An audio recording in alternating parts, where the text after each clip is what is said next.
stopped. "Oh, Silas, did you have to do that?" Silas didn't answer. He rarely did. Instead, he jumped up on Mother's quilt and prepared to pick apart his breakfast. Mother's best quilt. Mother abhorred mice. I sprang across the room. "Get down!" I commanded. Silas hissed at me, but obeyed, leaping to the floor and patting out the door.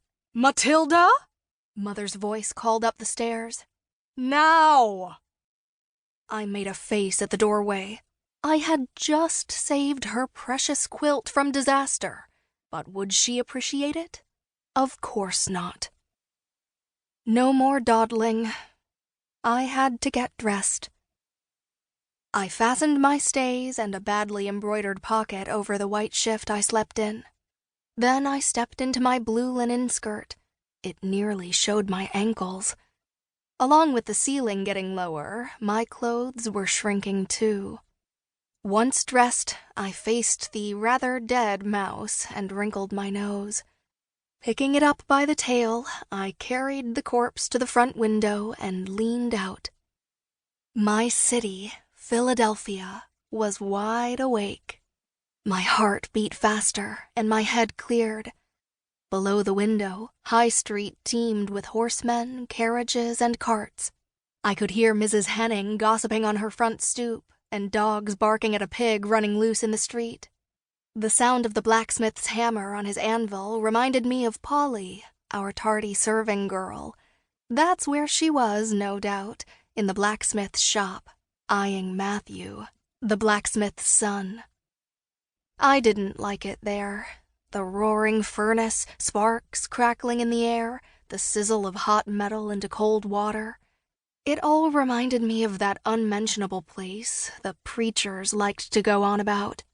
My favorite place was the waterfront. I squinted eastward. The rooftop of the State House, where the Congress met, was visible, but the August haze and dust from the street made it impossible to see farther than that. On a clear day, I could see the masts of the ships tied up at the wharves on the Delaware River. I promised myself a secret visit to the docks later, as soon as Polly arrived to distract Mother. A few blocks south lay the Walnut Street prison, where Blanchard had flown that remarkable balloon. From the prison's courtyard it rose, a yellow silk bubble escaping the earth. I vowed to do that one day, slip free of the ropes that held me. Nathaniel Benson had heard me say it, but he did not laugh. He understood. Perhaps I would see him at the docks, sketching a ship or seagulls. It had been a long time since we talked. But before I went anywhere, there was a dead mouse to dispose of. I couldn't throw it into High Street. It might spook one of the horses.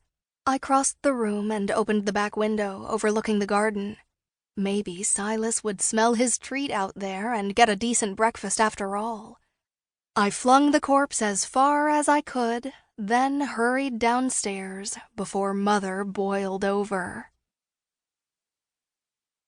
Chapter 2. August 16th, 1793. The first and most principal to be a perfect skill and knowledge in cookery, because it is a duty well belonging to women. Gervase Markham, The English Housewife, 1668. As soon as I stepped into the kitchen, Mother started her lecture. "Too much sleep is bad for your health, Matilda." She slipped a freshly made ball of butter into a stone crock. "It must be a grip, a sleeping sickness."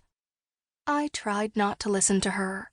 I had not cleared the wax from my ears all summer, hoping it would soften her voice.